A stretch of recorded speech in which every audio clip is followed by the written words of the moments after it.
Merindukan pemilu nan jujur dan adil. Kita layak mengapresiasi Presiden Jokowi yang secara terbuka menyebutkan bahwa presiden dan menteri boleh berkampanye dan memihak dalam pemilu kali ini. Namun, Presiden Jokowi pun menegaskan bahwa presiden, menteri, atau pejabat negara yang berkampanye itu tak boleh menggunakan fasilitas negara. Apakah akan melakukan kampanye atau tidak pada pemilu 2024 bergantung pada tiap-tiap individu.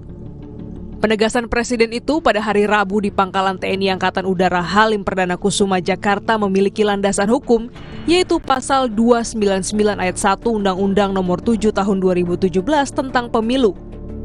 Presiden dan Wakil Presiden mempunyai hak melaksanakan kampanye. Pasal ini sedang diuji di Mahkamah Konstitusi. Putra Presiden Jokowi, Gibran Rakabuming Raka ikut serta dalam kontestasi politik kali ini menjadi calon wakil presiden.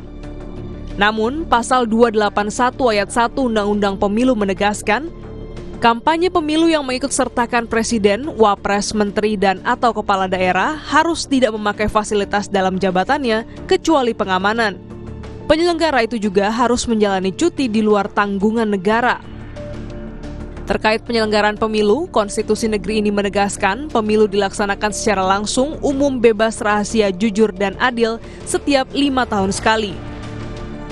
Sekalipun presiden dan penyelenggara negara lain bisa melakukan kampanye, tentu akan sulit bagi penyelenggara pemilu serta publik mewujudkan kontestasi yang adil dan jujur. Inilah yang selama ini memunculkan ketidakpercayaan masyarakat kepada penyelenggara pemilu, aparatur negara, dan aparatur pemerintahan. Apalagi jika peserta pemilu itu terkait langsung atau tidak langsung dengan mereka. Selain undang-undang pemilu, sebenarnya presiden pun terikat dengan berbagai aturan yang mengatur netralitas aparatur sipil negara serta TNI Polri, baik secara langsung maupun tidak langsung. Apalagi Undang-Undang Dasar 1945 menempatkan presiden sebagai atasan aparatur negara itu.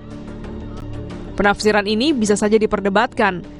Namun, kampanye oleh seorang presiden yang sulit dipisahkan antara jabatan dan pribadinya adalah persoalan kepatutan, etika, dan keteladanan. Persoalan lain, sampai saat ini Indonesia belum mempunyai undang-undang kepresidenan yang mengatur posisi sebagai kepala negara, kepala pemerintahan, kader partai, atau pribadi. Harus diingatkan pula, presiden sebagai kepala negara dan kepala pemerintahan ikut bertanggung jawab atas penyelenggaraan pemilu yang berlangsung umum, bebas dan rahasia, serta jujur dan adil.